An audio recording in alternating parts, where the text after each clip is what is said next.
बिस्मिल्लाहिर्रहमानिर्रहीम नहमदुहु व नुसल्ली अला रसूलिहिल करीम। इंजीनियर अली मिर्ज़ा से जो हमारे इख्तलाफात हैं, उलमा के इख्तलाफात हैं, वो सारी दुनिया को मालूम है।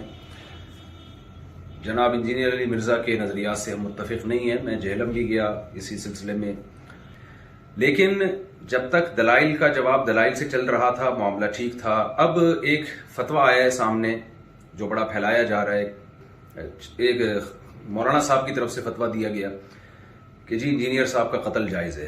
तो मैं इस अपनी दीनी जिम्मेदारी समझता हूं कि हम इस फतवे से बिल्कुल मुत्तफिक नहीं हैं, और जितनी भी मेरी बड़े उलमा से बात हुई है, जहां तक मेरी रसाई थी, जिनसे मेरी बातचीत हुई है, वो कोई भी इस फतवे से मुत्तफिक नहीं है। तो लोग इस फतवे को उलमा का मुत्तफिका फैसला ना समझें, क्योंकि हमारे मुल्क में पहले कत्ल गारत बहुत हुई है। ये शरन किसी को इजाजत नहीं है इसकी कि किसी भी शख्स को उठ के वो कत्ल कर दे। इंसानी जान का कत्ल, चाहे वो किसी भी मसलक से हो, किसी भी फिरके से हो, किसी भी मजहब से हो, हम उसका कत्ल जायज नहीं समझते।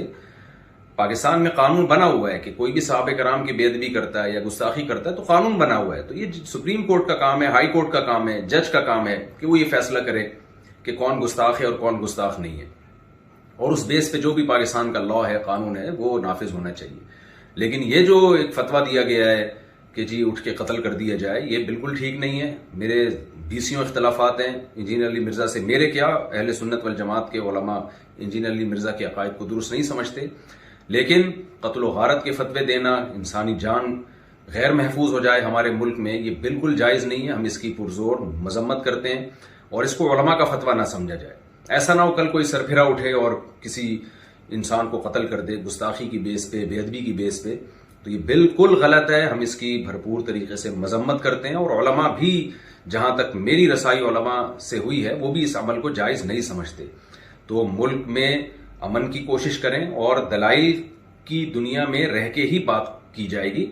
इससे आगे बढ़ने की कोशिश न करें, कानून अपने हाथ में लेने की कतन कोशिश न करें। तो ये जो रिसेंटली फतवा आया और सोशल मीडिया पे फैलाया जा रहा है, बिल्कुल गलत है। कुरान और सुन्नत की रोशनी में इस फतवे का कोई सर नहीं बनता। और वो फिर ये है कि जरा सी किसी की बात जबान से कोई लफ्ज निकलता है ना, लोग उसको पकड़ लेते हैं। जुनैद जमशेद के साथ हुआ, मौलाना तारिक जमील साहब के साथ हुआ, और सियालकोट का जो वाकया हुआ था, हम तो ये जो वाकया थे, इनके जख्म अभी चाट रहे थे कि जनाब एक और फतवा मार्केट में आ गया कि जी फलां को कत्ल कर दिया जाए। ये बिल्कुल दुरुस्त नहीं है। तो खुदारा जो मजहबी लोग हैं वो जुनून की हद तक आगे बढ़ने की कोशिश न करें। पाकिस्तान का, इस्लाम का इमेज दुनिया में खराब करने की कोशिश न करें। इससे मुल्क में नुकसान होगा और कत्ल गारत का मैदान गर्म होगा। तो ये बिल्कुल गलत है। लिहाजा मैं अभी नीचे आया हूं घर से उतर के, सिर्फ इस क्लिप को रिकॉर्ड करवाने के लिए, क्योंकि मुझे नहीं मालूम था कि इस तरह का सोशल मीडिया पे कोई फतवा फैलाया जा रहा है।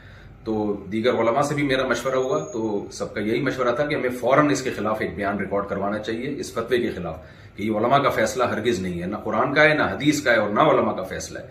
इससे